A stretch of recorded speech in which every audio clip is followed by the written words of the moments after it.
वर्णानामृतसंज्ञानां रसानां छन्दसामपि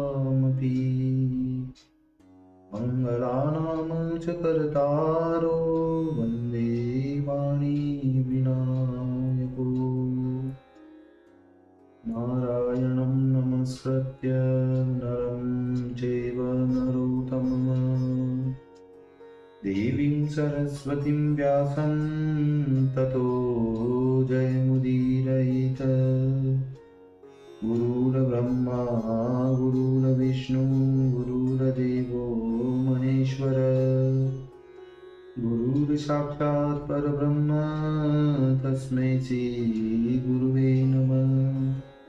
बोलिए सियावर रामचंद्र भगवान की जय, राधा कृष्ण कन्हैया लाल भगवान की जय, उमा महेश्वर भगवान की जय, गायत्री ब्रह्मदेव भगवान की जय, सद्गुरुदेव भगवान की जय, माता पिता गुरुदेव की जय, समस्त संतगण भगवान की जय, समस्त भक्तगण भगवान की जय। ओम नमः पार्वती पतये हर हर महादेव।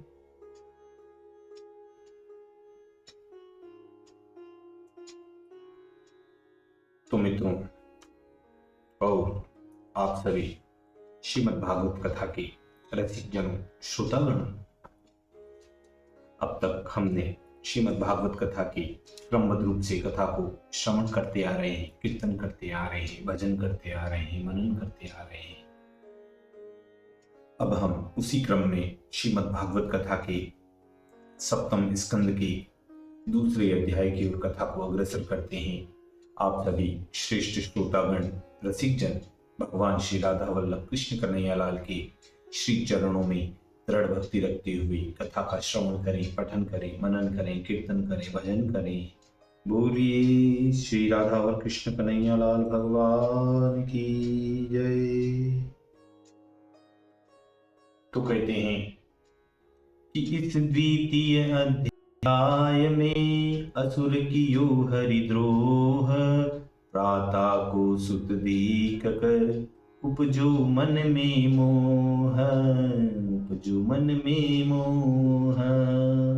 श्री नारद जी बोले कि हे राजन, वाराह रूपधारी भगवान ने इंद्र की सहायता के लिए मेरे भाई हिरण्याक्ष को मारा, इसलिए हिरण्यकशिपु ने अपने मन में बड़ा शोक संताप किया था और क्रोध से जिसने नेत्रों से अग्नि की लपटें निकलने लगती हैं, दांतों से होठों को चबाने लगता है, कोप में जलते हुए नेत्रों में से आकाश जो क्रोधाग्नि के धुएं से धुआंधार हो रहा था, उसकी ओर को देखकर बोलता है, महाविकराल दाढ़े, भयानक दृष्टि और वैसे ही भयंकर वक्र भ्रुकुटी कपाल को चढ़ी हुई के कारण उसके भगवान की मुख की ओर को किसी से भय के मारे देखा नहीं जाता था।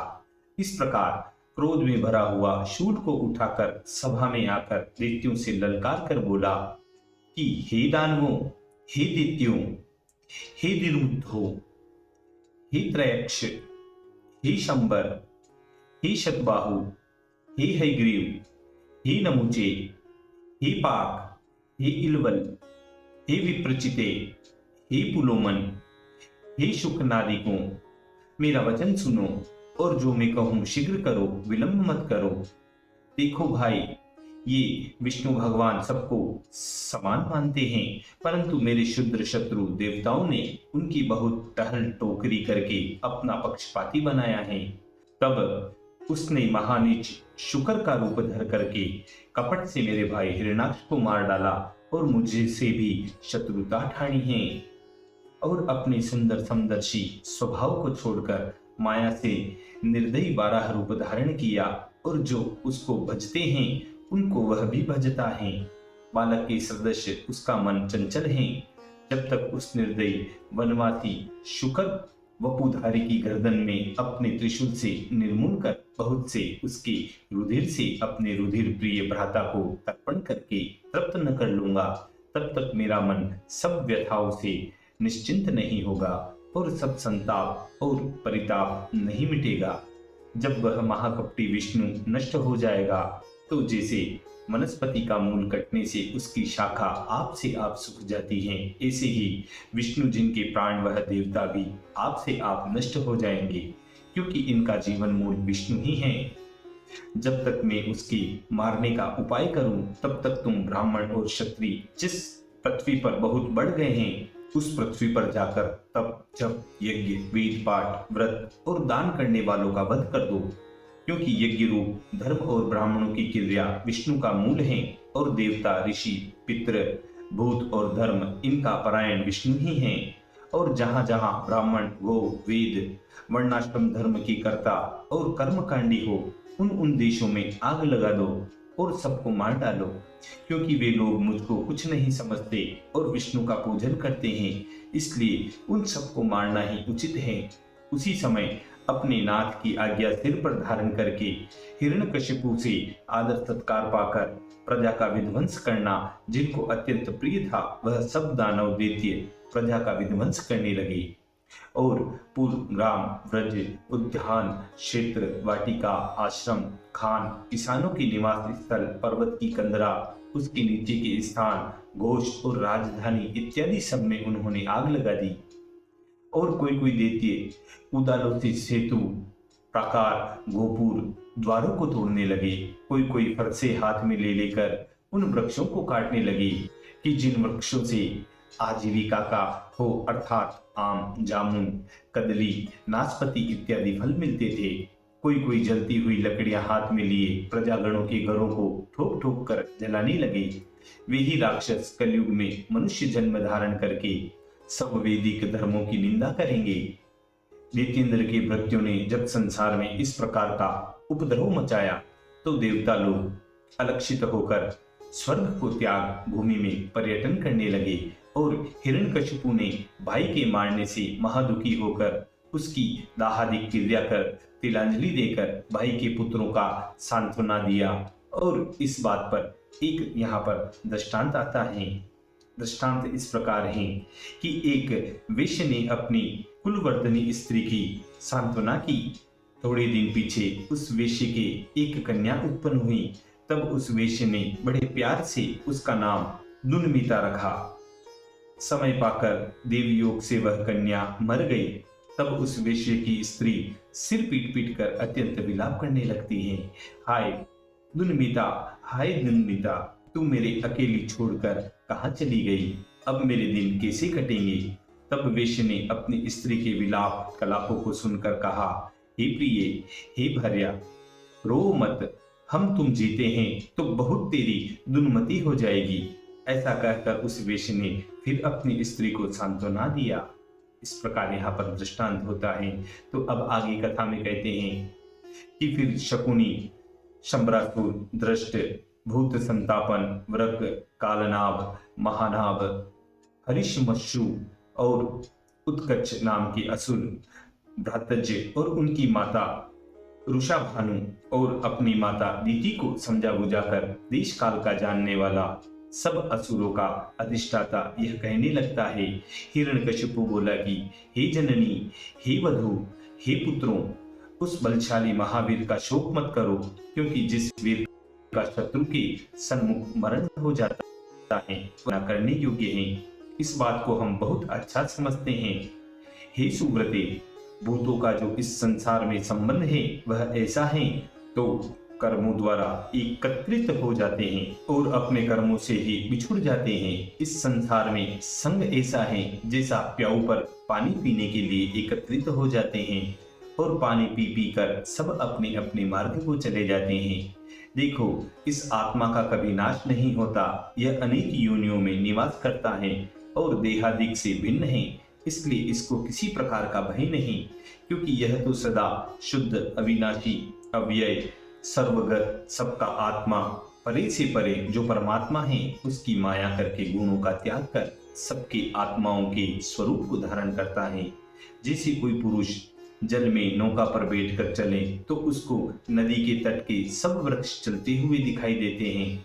जैसे मनुष्य गोल चक्र बांधकर घूमे तो उसके नेत्र घूमने लगते हैं और उसको भूमि घूमती हुई प्रतीत होती है। ऐसे ही गुणों की उपाधि से लिंग शरीर विचरता रहता है। इसलिए यद्यपि आत्मा सदा शुद्ध रूप है, तो भी अज्ञानी लोगों ने उसका जीवन मरण मान रखा है। हे बद्रे, आत्मा का और लिंग शरीर का संबंध नहीं है। गुणों के द्वारा मन के घूमने से अविकल पुमान उसकी समान भाव को प्राप्त होता है। ऐसे ही ईश्वर शरीर से रचित है। आत्मा का उलट पलट होना, जैसे शरीर से आत्मा का कुछ भी संबंध नहीं है तो भी कहता है मैं देह हूँ, यह देह मेरी है, ऐसे चित्त में निश्चय कर लेना यही अज्ञानता है। प्रिय अप्रियपन अर्थात प्रिय वस्तु का वियोग और अप्रिय वस्तु का संयोग यही है। इस कारण से ही अनेक योनियों में जन्म लेता है। उत्पन्न होना, नाश होना, अनेक प्रकार का शोक करना, अज्ञान, सोच विचार, स्वरूप की चेष्टा, ये सब शरीर के अभिमान के ही विकार हैं। इन प्रसंग के उदाहरण के लिए एक पुरातन इतिहास यम का और मृतक शरीर के समीप बैठे हुए संबंधियों का है, वह तुम सुनो। उष्णीर देश में सुयज्ञ नामक एक प्रसिद्ध नरेश था। शत्रुओं ने उसको युद्ध में मार डाला। उसके सब संबंधियों ने चारों ओर से उसको घेर लिया और रोने पीटने लगे। उसका रत्न जटित कवच टूट गया था, अलंकार और माला के मोती बिखर गए थे, बाणों से हृदय उसका बींध रहा था, रुधिर में सब शरीर डूबा हुआ था, बाल सिर के बिखर गए थे, आंख खुली की खुली रह गई थी, होंठों को दांतों से चबाने का चबाता रह गया, मुख कमल धूल के उड़ने से मलिन सा हो रहा था और समर भूमि में आयुध और भुजा उसकी कट गई थी। विधाता ने जब उसकी यह दुर्दशा कर दी, तब उसकी रानियां अपने पति की यह दुर्गति देखकर अत्यंत दुखी होकर रो रो कर कहने लगती हैं कि हे प्राणनाथ, हे पति, हम मर गए। फिर दोनों हाथों से छाती पीटती पीटती उसके पांवों में जा पड़ी और उच्च स्वर से रुंदन जो किया तो स्तनों की कुमकुम धुल धुल कर जले हुए रक्त के सदृश जो बिंदु गिरते हैं, उन्हीं आंसुओं से अपने पति के चरणान बिंदु को सींच रही थी। केश और आभूषण उसके बिखर रहे थे। उनके कठिन विलापों को सुन सुनकर प्रत्येक मनुष्य के हृदय में शोक उत्पन्न होता था और कहती थी, अरे हे निर्दयी विधाता, तूने हमारे स्वामी को दृष्टि से अगोचर कर दिया, जो पहले उष्णीर देश के रहने वालों को जीविका देने वाले थे। हाय, वह आज उन लोगों को शोक देने वाले हो गए हैं। हे महीपते, तुम सरीके सुतरित बिना हम जीकर क्या करेगी? इसलिए हे प्राणपति, जहां आपके जाने की इच्छा हो वहां हम सबको भी अपने साथ ले चलो, क्योंकि वहां आपके चरणों की सेवा कौन करेगा। इस प्रकार सब रनिवास की रानियां मृतक पति का गोद में सिर धरकर रो रो कर विलाप कर रही थी और उसका संस्कार नहीं करने देती थी। इस रोया पीटी में सूर्य अस्त हो गया। तब उस राजा के शव के समीप के बैठने वाले लोगों का रोना सुनकर यमराज बालक का रूप धर करके वहां आए और उन लोगों से कहा। यमराज बोले कि हे मनुष्यों, तुम सब मुझसे बहुत बड़े हो और बहुत काल से संसार के लोगों का जीवन मरण देखते आए हो। इतने पर भी तुम लोगों का बड़ा भारी मोह है। यह पुरुष जहां से आया था वहां चला गया। अब तुम लोगों का सोच विचार करना वृथा है। तुमसे तो हम ही बहुत अच्छे हैं, जो हमारे माता पिता ने इस बाल्य अवस्था में हमें अकेला त्याग दिया और हम वन में मारे मारे फिर रहे हैं, तो भी किसी बात का संदेह नहीं, और सिंह व्याघ्रादि भी हमें कोई नहीं खाता। हमको निश्चय है कि जिस परमेश्वर ने गर्भ में हमारी रक्षा की है, वही सब ठिकानों पर हमारा रक्षक है। जो अविनाशी पुरुष अपनी इच्छा करके इस जगत को रचता है, वही इसकी रक्षा करता है, वही संसार करता है।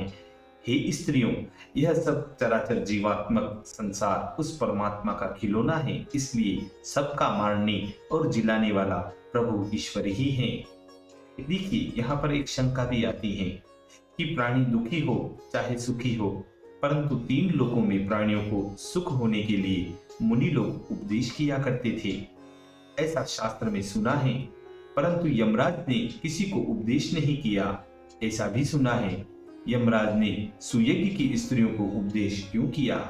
तो इसके उत्तर में कहते हैं कि सुयस राजा की स्त्री बाल्यावस्था में यमराज का सेवन करती थी, इसलिए रानी को दुखी देखकर यमराज ने रानी के सन्मुख आकर ज्ञान दिया और सब शोक दूर किया। अंत समय पति के लोक को भेज दिया। रानी ज्ञान पाकर अपने पति के पास गई, इसलिए यमराज ने उनको उपदेश दिया था। इस प्रकार इस शंका का निवारण होता है। तो आगे कथा में कहते हैं कि देखो, जो मार्ग में पड़े हुए हैं उनकी रक्षा परमात्मा करता है, उनको कोई मार नहीं सकता है। और जिनकी आठों प्रहर अत्यंत रक्षा होती है और घर ही में बैठे रहते हैं वे भी मर जाते हैं। जिनका कोई पालन पोषण करने वाला नहीं और जो अनाथ हैं, वन में अकेले पड़े हैं और परमात्मा की उन पर दृष्टि है तो वे सदा आनंद करते हैं। और जिनकी घर में सब रक्षा करते हैं और परमात्मा की रक्षा नहीं, वह किस प्रकार जी नहीं सकता। इसी प्रकार जीव अपने कर्मों के अनुसार समय पाकर जन्मते हैं और कर्मों के ही द्वारा मरते हैं। यद्यपि आत्मा माया में स्थिर है, परंतु तो भी माया के गुणों से संबंध नहीं रखता। जीव ही बंधन में आकर नष्ट हो जाता है। यह देह अध्यान से परमात्मा रूप दृष्टि आता है, परंतु विचार करके देखो तो वह आत्मा सबसे भिन्न है। जैसे प्राणी मिट्टी के घर में रहता है और वह अज्ञानी उसको अपना मानता है, परंतु वास्तव में वह घर उससे भिन्न है। ऐसे आत्मा रूप अनुमान किया हुआ यह देह भी आत्मा से भिन्न है। जल से उत्पन्न हुए जल के बबूले की नाई और पृथ्वी से उत्पन्न हुए घटादिक के तुल्य और सुवर्ण से उत्पन्न हुए कड़े कुंडल इत्यादि के सदृश कोई समय पाकर बन जाते हैं। जब उनका विकार नहीं रहता तो फिर कुछ कालोपरांत सब विनिष्ट हो जाते हैं। ऐसे ही जीव को जानना चाहिए, कुछ शरीर के नाश होने से आत्मा का नाश नहीं होता। जैसे अग्नि काष्ठ से भिन्न प्रतीत होता है और उसी में व्याप्त रहता है, जैसे पवन देह से विगत जान पड़ता है और देह में ही स्थित रहता है, जैसे आकाश सर्वगत है परंतु किसी में आसक्त नहीं होता, ऐसे ही यह आत्मा शरीर में वास करने पर भी शरीरादि के जन्म मरणादि गुणों में आसक्त नहीं होता। अरे हे मूर्ख, यह सुयज्ञ तुम्हारा अधीश हमारे सन्मुख सो रहा है, फिर तुम शोक और जो तुम कि अभी तो यह बोलता था और अब नहीं बोलता, इस बात का शोक करते हैं। सो इस बात का शोक करना तुम्हारे लिए व्यर्थ है, क्योंकि जो श्रोता और वक्ता देह में है उसको तो तुमने देखा ही नहीं था। उसका सोच करना क्या है। न तो इस देह में कोई सुनने वाला है न कोई बोलने वाला है, केवल मुख्य इसके एक महाप्राण है जो इंद्रियों के द्वारा वासना का ग्राहक आत्मा है। वह इस शरीर से संबंध नहीं रखता। भूत, इंद्री, मन, लिंग उच्च नीच देहों को धारण करता है, त्यागता है और आत्मा सबसे प्रथम तो भी प्राण, इंद्री, मन के संबंध से छिन्न भिन्न देहों को ऐसे मानता है कि मैं हूँ, मेरा है, तब ही तक कलेश सहता है। और जब इसको ज्ञान हो जाता है तब सब अभिमान तजकर निंस कलंक हो जाता है। जब तक लिंग शरीर के संग आत्मा है तभी तक उसको कर्मों का बंधन है और विपर्य आदि कलेश माया योग बरतते हैं। यह सब झूठा भाव है। गुणों में अर्थ की दृष्टि का वचनना और सुख दुख को आत्मा का धर्म मानना और उसमें ही लिप्त रहना, यह वृथा मन लगाना है। और इंद्रिय संबंधी जो अनित्य पदार्थ आत्मा में प्रतीत होते हैं वे सब मनोरथ स्वप्नवत व्यर्थ हैं। इसलिए महात्मा पुरुष आत्मा और शरीर को अनित्य समझकर किसी बात की चिंता नहीं करते। जो लोग नित्य अनित्य का विचार करने वाले हैं वे नित्य अनित्य का सोच नहीं करते। दिव्यता होती है वह किसी प्रकार मिट नहीं सकती, फिर शोक संताप करने का क्या प्रयोजन। इसलिए पुरुष को चाहिए कि किसी प्रकार का उपाय न करें, क्योंकि इसका कोई उपाय है ही नहीं। शोकग्रस्त मनुष्यों के चित्त शांत करने के लिए एक दृष्टांत कहते हैं। परमेश्वर का रचा हुआ पक्षियों का मारने वाला महाभयंकर लुब्ध नाम का एक व्याध था। वह जहां तहां पक्षियों को फंसाने के लिए जाल फैलाकर तंदुलों का लोभ दिखाकर सदा जीवों को मारा करता था।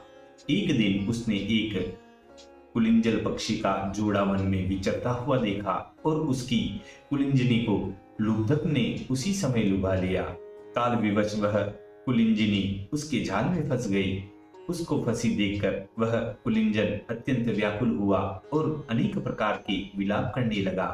स्नेह से छुड़ाने में असमर्थ कृपण उस अपनी पत्नी को दुखित देखकर महाशोक करने लगा और बोला, अहो हे देव, तू बड़ा निर्दयी है जो ऐसी दया वाली स्त्री से मेरा वियोग करा दिया। मुझ कृपण का शोक करने वाली इस दीना से यह क्या काम निकलाएगा। ऐसी कठिन दुख से मुझे भी ईश्वर अब उठा ले, क्योंकि आधे शरीर से मेरा क्या प्रयोजन निकलेगा। इससे वियुक्त दीन दुखिया मैं दुख से जीवन बिताकर क्या करूंगा। देखो अभी इन छोटे छोटे बच्चों को पंख तत्व भी नहीं निकले। हाय, आज वे बिना जननी के हो गए हैं। उन माता विहीन बच्चों को मैं रखूंगा और कौन उनका पालन करेगा। अरे मंदबुद्धि हे विधाता, वह कोमल पंखहीन बच्चे घोंसले में बैठे हुए अपनी माता की बाट देख रहे होंगे कि हमारे खाने के लिए कुछ भोजन हमारी माता लाती होगी।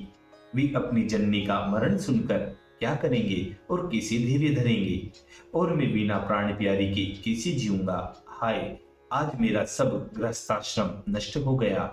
इस प्रकार अपनी प्यारी पत्नी के वियोग से आतुर होकर वह पक्षी विलाप करता है और आंखों से आंसू बहाता जाल के पास गया। तब काल प्रेरित बाण से उस व्याधि ने झट उसको भी मार कर गिरा दिया।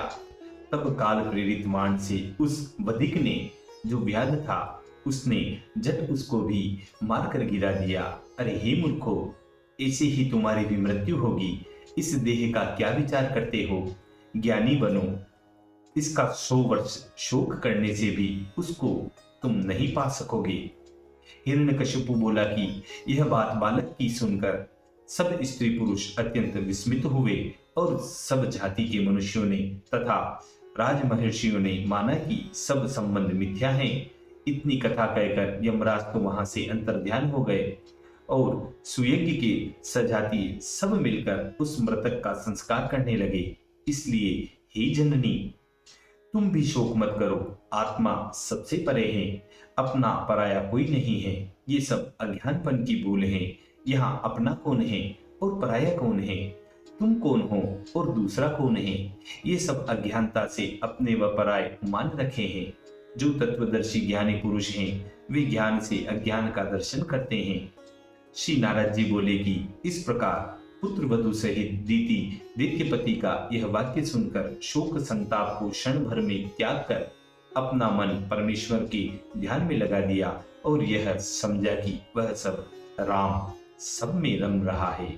आहा, इसलिए यहाँ एक बहुत सुंदर कविता कही गई है कि उख में है मधुराई, सेंध में है नमकाई, पीलो में है तेल जैसी शीतलता, ओले में नीम कड़ुवाई जैसे मिर्च में है तीक्ष्णता, दूध माही धृत और सुगंध जैसे बेल में, आम में खटाई जैसे अग्नि में है उष्णताई, सोरे में है खारापन रुई जो बिनोरे में, काष्ठ में है अग्नि जैसे बीज माही वृक्ष छिपा, ऐसे ही श्री राम छिपे प्राणियन के चोले में, ऐसे ही श्री राम छिपे प्राणियन के चोले में। इसी मधुर संवाद के साथ श्रीमद् भागवत कथा के 7वें स्कंद के द्वितीय अध्याय दूसरे अध्याय की पूर्णता व समाप्ति होती है। बोलिए श्री कृष्ण कन्हैया लाल भगवान की।